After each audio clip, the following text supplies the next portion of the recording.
There are a lot of Pokemon spin-off games, but I bet there is one you haven't heard in recent times. Pokémon Rumble. I was always a fan of Pokemon spin-offs, but Rumble? I barely touched it myself, but I've always liked the concept. But what I didn't expect was how much I ended up enjoying it. So I gave myself a challenge I had no business doing. 100% complete Pokémon Rumble on the Nintendo Wii. That means catch all 257 Pokémon, beat every mode, win the hardest Battle Royale, and find a legitimate shiny. Because apparently I hate myself. But it all starts with a single Rattata toy. You see, in Pokémon Rumble, you don't use real Pokémon, hence why they can't level up or evolve. The whole purpose is to destroy all the Pokémon toys inside a Battle Royale. I always knew Fortnite wasn't original. That's exactly what you're doing when you start the game. Why does he look at me with such disappointment? Okay, that explains it. The game tells you in the most humble way possible that you absolutely suck and need to find stronger toys to beat this. And here's how the general gameplay loop takes place. You choose one of the available 6 different levels, or you could say biomes, and fight against wild Pokemon toys, and sometimes they really enjoy that. Usually in Pokemon, you're supposed to grow strong bonds with your partner, but not in Rumble. You change your Pokemon more often than you change your underwear. At least that's what I thought. All starts in the Silent Forest with some Caterpies, Venusaurs, or Pikachus. And at the end of each level, you fight against a boss. In this case, it's Ivysaur. And luckily enough, I went to get it to drop. Oh wow, that's so exciting! Let me run the level again and... This Caterpie is deadass already stronger. I think I made my point. As stated at the beginning, I never played this game. I thought out of these available 150 Pokemon, these 10 specific ones would only spawn in this one level. So I ran it a few times until... You see that? That is a shiny Paras. 18 minutes in, and I've already found a shiny, and the most difficult part of the challenge would already be completed.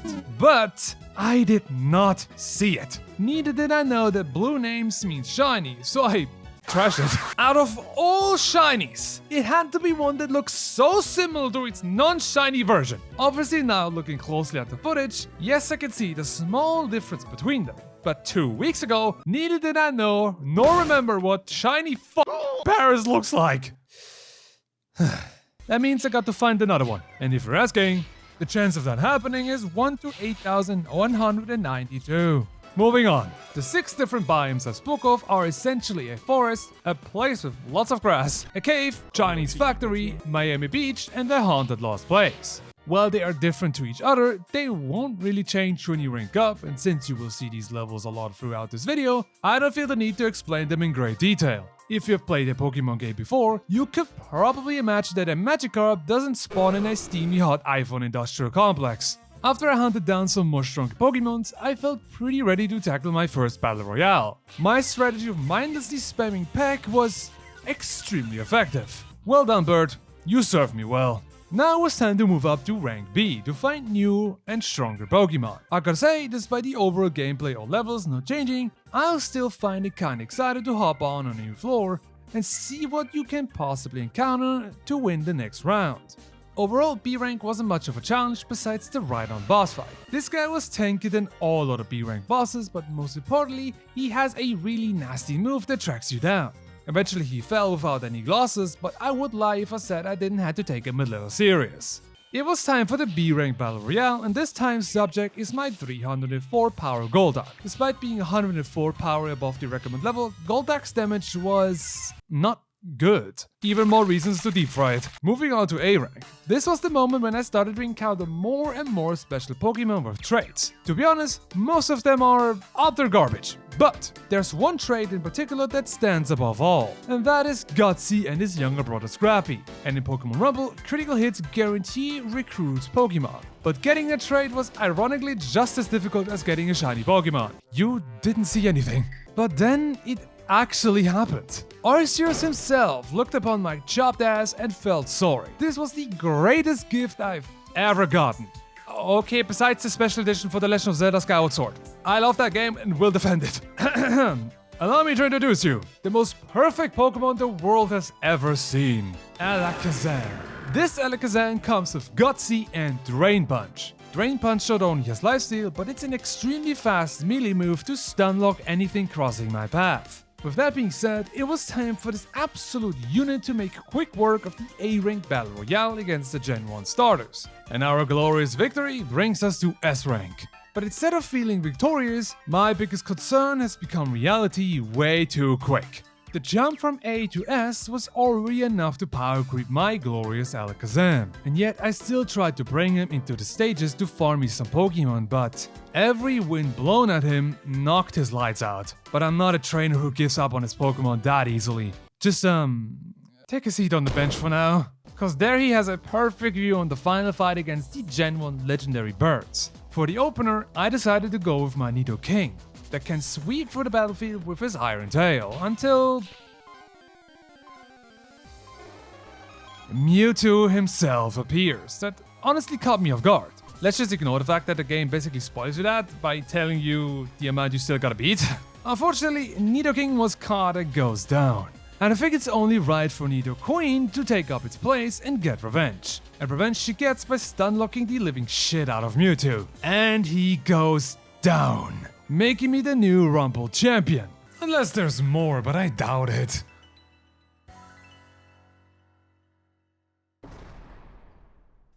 What? This completely surprised me. You really should have seen my face when this popped out of nowhere, as I questioned reality. For some reason, I couldn't just grasp the idea of this game having even more content since I generally had so much fun playing it. Essentially, after you've beaten Mewtwo for the first time, you unlock the Advanced mode, which puts you back at the beginning of C rank, but with the addition of 107 new Pokemons from Gen 4. When I was playing through these levels, I still desperately tried to use my Alakazam. It made me realize something. That was that I really needed another gutsy Pokemon. I didn't know Arceus and I were like that. When it came to the Battle Royales, they also didn't change much besides the obvious increase in difficulty. Still not enough to best me. Around the Advanced S-Rank Battle Royale, I've got the taste of probably the strongest move in the game. Earthquake. Guess things never change. Not only does this move have a big AoE and decent damage, it also allows you to manipulate the enemy's aggro. In this mode, usually they will throw out random moves to fight each other, and whoever hits them last is most of the time the one they will go after. But if it was for Earthquake, you can quickly turn them into mindless zombies chasing you. This trick will be important later. For now, let's teach that wannabe gangster another lesson. Surely there isn't even more content after this, right? I mean, this is just supposed to be a silly little spin-off game for the Wii. Are you kidding me? Yep, this game casually just keeps going, and now with the introduction of another difficulty level, EX. Things are a little different in EX, however. Instead of going up in ranks like before, this time it's only this one floor. The spawns are also completely random, which is cool, and also kinda bad if you're looking for someone specific. I figured that now would be a good time to also use the passwords. The funny story about those is, to get these you basically had to become Sherlock Holmes. Back in the days, these were distributed in many different ways like magazines, stores, or online fan clubs. Remember, we're still talking about a kid's game. Also, Japan got way more passwords than NA and Europe. Now with EX mode and the strongest Pokemon available, it was time for me to craft myself a monster. An absolute unit that cleaves through everything while also making me rich. Let me present you the Chop Brothers. Machamp as well as Machoke have the move Cross Chop, a multi-hit AoE move, and combined with Energy Focus, it became extremely easy to mass recruit. Hours upon hours of grinding and target recruiting later, the unspeakable happened. I ran into another shiny. Just look at this majestic golden Kricketune where I definitely didn't panic at all. But Roy, that's not— Shh. I randomly ran into another one literally the next level. I wasn't even recording anymore as it happened completely random. You can barely see the difference because of the top view. How am I supposed to see the blue mouth? Stop looking at me like that, okay? At this point, I've had around 20-ish hours clocked into my run, and all that was left was getting the legendaries and mythic Pokemons. But before that, I wanted to see what the EX Battle Royale was all about. What I didn't expect was that it's actually quite challenging. The true final fight against Mewtwo and the Gen 4 bros cost me many attempts. After figuring out the trick I was telling you earlier about, I managed to get to Mewtwo fairly consistent, but here is the problem. He is completely immune against Stagger. Well, almost. I figured out that his only weakness is the tiny window of vulnerability between his moves. With this I was able to stun lock him into the outer ring, which always dealt around 1000 damage. And once his HP dropped low, even Mewtwo himself started to panic and ran away from me. But there is no escape.